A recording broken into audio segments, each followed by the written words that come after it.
तो दोस्तों आज मैं एक्सप्लेन करने वाला हूँ एक 2019 में आई इंडोनेशियन हॉरर मूवी को जिसका नाम है रीवा गुना गुना। इस मूवी को डायरेक्ट किया है जोसे पर्णोमो ने और इस मूवी के अंदर हम एक ऐसी लड़की को देखेंगे जिसके ऊपर एक नहीं दो नहीं बल्कि तीन आत्माओं का साया होता है और जो कि काफी खतरनाक है। चलिए अब बिना किसी देरी के चलते हैं सीधा वीडियो की तरफ। तो मूवी की शुरुआत होती है और हम रीवा नाम की एक लड़की को जेल के अंदर बंद देखते हैं और देखते ही देखते सेल की लाइट जलने बुझने लगती है और वहाँ पर 3 अलग अलग स्पिरिट्स अपीयर होती हैं और जो स्पिरिट सबसे आखिर में अपीयर होती है यानी कि थर्ड वाली वो सबसे ज्यादा डरावनी होती है। उसके हाथ में बेड़ियां लगी हुई थी और उसके पास में एक खंजर होता है जिससे कि वो रीवा पर अटैक करने की कोशिश करती है और तभी सीन चेंज हो जाता है। अब हम देखते हैं कि रीवा को कोर्ट में पेश किया जाता है और कोर्ट के अंदर डॉक्टर करीना द्वारा ये बताया जाता है कि 21 साल की उम्र से पहले रीवा बिल्कुल ठीक थी। वो अपने परिवार से बहुत प्यार करती थी मगर अचानक से उसके 21st बर्थडे पर ऐसा क्या हुआ कि उसने अपनी मदर, भाई और बहन को मार दिया। ये एक जांच का विषय है। अब ये सुनवाई चली रही होती है कि रीवा फिर से दूसरी दुनिया में चली जाती है जहाँ पर रीवा को वही स्पिरिट्स हॉन्ट करती हैं और तब रीवा डर कर कोर्ट में ही चिल्लाने लगती है। रीवा की इस हरकत को देखकर कोर्ट को ये लगता है कि रीवा को कुछ मेंटल प्रॉब्लम है, इसलिए वो रीवा को रिहैब सेंटर भेजने का आदेश दे देते हैं और रीवा के इलाज का जिम्मा यहाँ पर डॉक्टर करीना को दिया जाता है। फिर आगे हम रीवा को एक रिहैब सेंटर में शिफ्ट होता हुआ देख पाते हैं जहाँ पर हमको रिहैब सेंटर के चीफ निक्सन को भी दिखाया जाता है और निक्सन के बोलचाल और हाव भाव से ये बिल्कुल भी नहीं लगता कि वो रीवा को थोड़ा सा भी पसंद करता है क्योंकि रीवा के ऊपर अपनी माँ, भाई और बहन की हत्या का आरोप था और निक्सन को ये लगता है कि रीवा बस एक मेंटल कंडीशन का बहाना बनाकर सजा से बचना चाहती है। फिर आगे हम ये देखते हैं कि रीवा के डैड यानी कि मिस्टर रॉय उससे मिलने के लिए आए हुए थे और वो रीवा से ये कहते हैं कि मैं तुम्हें जानता हूँ, तुम अपने भाई, बहन और मदर को नहीं मार सकती। मगर उस दिन घर के अंदर हुआ क्या था वो पूरी बात उसको अपने फादर को बतानी होगी ताकि वो उसको बचा सके।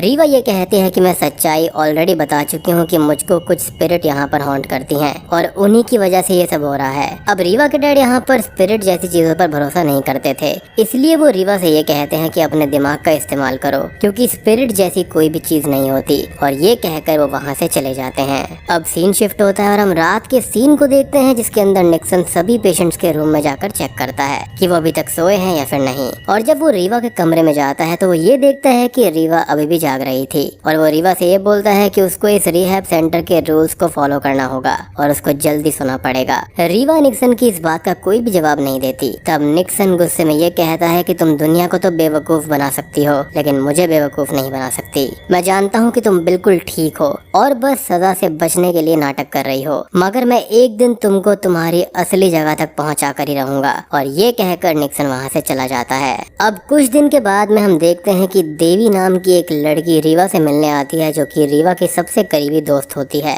रीवा देवी से मिलकर काफी रिलैक्स फील करती है और जब वो दोनों बात कर रहे होते हैं तो रीवा यहाँ पर देवी को बताती है कि लोग उसे पागल समझते हैं मगर वो पागल नहीं है और उसने अपने परिवार के सदस्यों का कत्ल नहीं किया है। देवी ये कहती है कि मुझे तुम पर विश्वास है कि तुम ऐसा कुछ भी नहीं कर सकती और तुम्हारा यहाँ से जल्दी निकलना भी बहुत जरूरी है। तब रीवा यहाँ पर देवी को बताते हैं कि उसे 3 इविल स्पिरिट्स हॉन्ट करती हैं जिसमें से एक बच्ची है, एक बूढ़ी औरत है और जो सबसे खतरनाक है उसके पास एक खंजर है और वो सब मिलकर उसको मारना चाहती हैं। अब ये बातचीत चली रही होती है कि तभी वहाँ पर निक्सन आ जाता है और वो देवी से ये कहता है कि बातचीत का टाइम खत्म हुआ और जब देवी निक्सन की बात को अपोज करती है तो निक्सन गार्ड से कहकर देवी को बिल्डिंग से बाहर निकलवा देता है और इस बार वो सबसे खतरनाक वाली इविल स्पिरिट रीवा पर खंजर से वार करती है और कई सारे स्टैब कर देती है जिससे रीवा काफी जख्मी हो जाती है और उसको हॉस्पिटल में एडमिट करवाना पड़ता है। मगर रीवा के ऊपर इन इविल अटैक्स का सिलसिला नहीं रुकता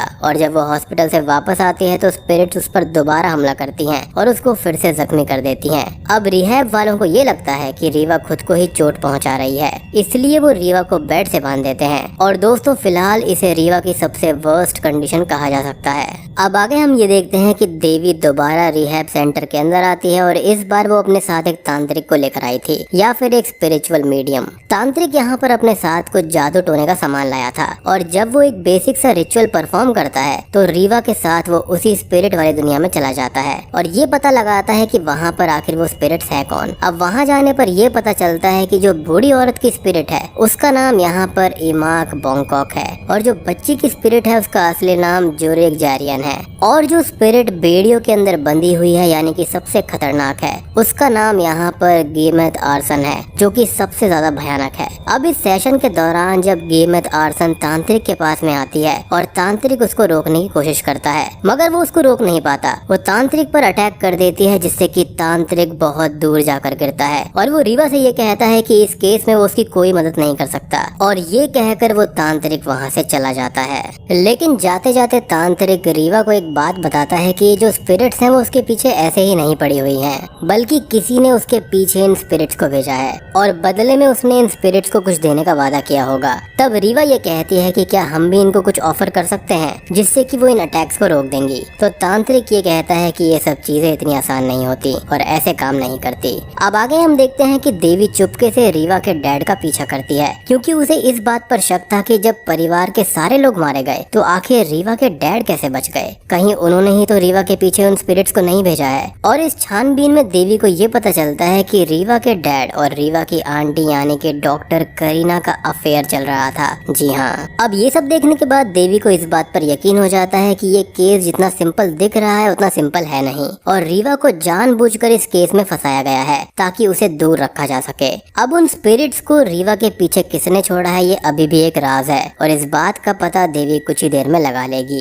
खैर अब हम ये देखते हैं कि आने वाले खतरे को भांपते हुए देवी अपने आप को रोक नहीं पाती, और वो रात के वक्त ही रिहैब सेंटर में चुपके से चली जाती है और रीवा को वहाँ से भगा लाती है। बाहर आने पर देवी उसे ये सब कुछ बता देती है कि उसकी आंटी और उसके डैड का अफेयर चल रहा है, मगर फिलहाल रीवा को इन सब बातों से कोई भी फर्क नहीं पड़ता। वो अभी जिस सिचुएशन से गुजर रही थी उसके सामने ये सब बातें बिल्कुल छोटी होती हैं। फिर उसके बाद में ये दोनों ये सारी बातों को भुलाकर पहले तो रीवा की आजादी को थोड़ा सा एंजॉय करते हैं और अपनी रात किसी अनजान आदमी के घर में गुजारते हैं। अब अगले दिन हम ये देखते हैं कि जब डॉक्टर करीना को सीसीटीवी से देवी की इन सारी हरकतों का पता चलता है तो वो बहुत ही ज्यादा गुस्सा हो जाती है और छानबीन करके वो देवी का नंबर ढूंढ लेती है। फिर डॉक्टर करीना देवी को फोन लगाती है और ये कहती है कि तुमने रीवा को रिहैब सेंटर से भगाकर कोर्ट के आदेश को तोड़ा है, और अगर उसने रीवा को वापस नहीं लौटाया तो इसका अंजाम बहुत बुरा होगा। रीवा भी वहीं पास में खड़ी होकर ये सब सुन रही थी और वो वहाँ पर वापस जाने के लिए तैयार हो जाती है, क्योंकि वो नहीं चाहती थी कि उसकी दोस्त यानी कि देवी किसी केस में फंस जाए और उसकी भी जिंदगी बर्बाद हो जाए बिल्कुल रीवा की तरह। अब अगले दिन हम ये देखते हैं कि एक रिमोट लोकेशन पर डॉक्टर करीना रीवा को लेने आती है, और जब वो रीवा को लेकर जा रही होती है तो जाते जाते वो देवी से ये कहती है कि तुम रीवा से दूर रहो और उसे गेमेथ आर्सन जैसी स्पिरिट्स के बारे में बताकर बहकाना बंद करो। अब यहाँ पर डॉक्टर करीना ने गेमेथ नाम लेकर बहुत बड़ी गलती कर दी थी, क्योंकि देवी को करीना की स्टेटमेंट से उस पर पूरा शक हो जाता है कि हो ना हो यहाँ पर गेमेथ को रीवा के पीछे करीना ने ही लगाया है। फिर हम देखते हैं कि जब करीना रीवा को रिहैब सेंटर में छोड़ने जाती है तो देवी जल्दी से करीना के घर पहुँच जाती है और उसके घर की तलाशी लेने लगती है। तलाशी लेते वक्त जब वो बेसमेंट में जाती है तो वो ये देखती है कि करीना ने बेसमेंट के अंदर रूम को स्पिरिट्स की पूजा के लिए डेकोरेट कर रखा था और हर तरफ रीवा की फैमिली की फोटोज लगी हुई थी, जिससे ये पता चलता है कि वो करीना ही है जो कि सभी स्पिरिट्स को डायरेक्ट करती है कि आगे उनको क्या करना है। यानी कि यहाँ पर मेन कल्प्रिट सिर्फ और सिर्फ करीना है और वो मिस्टर रॉय को अकेले ही चाहती थी कि वो अकेले ही उनके साथ में रहें। प्लान तो खैर यहाँ पर काफी अच्छा बनाया था कि रीवा के ऊपर स्पिरिट्स को छोड़ दो और उसके जरिए अपने घर वालों को मरवा दो, और उसके बाद में रीवा को यहाँ पर पागल घोषित कर दिया जाएगा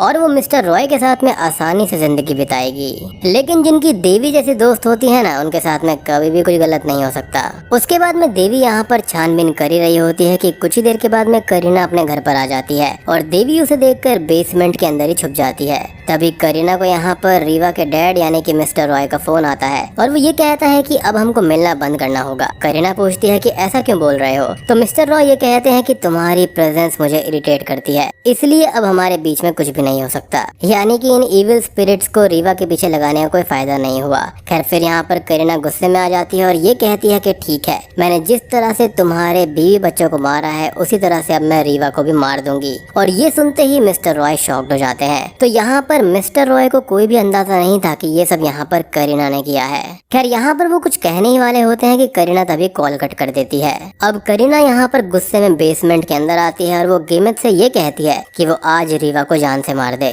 और ये सारी बातें देवी भी सुन लेती है। फिर जब करीना वहाँ से रिहैब सेंटर जाती है तो देवी सब सबसे पहले मिस्टर रॉय के पास में जाती है ताकि वो मदद बुलाकर रीवा को बचा सके।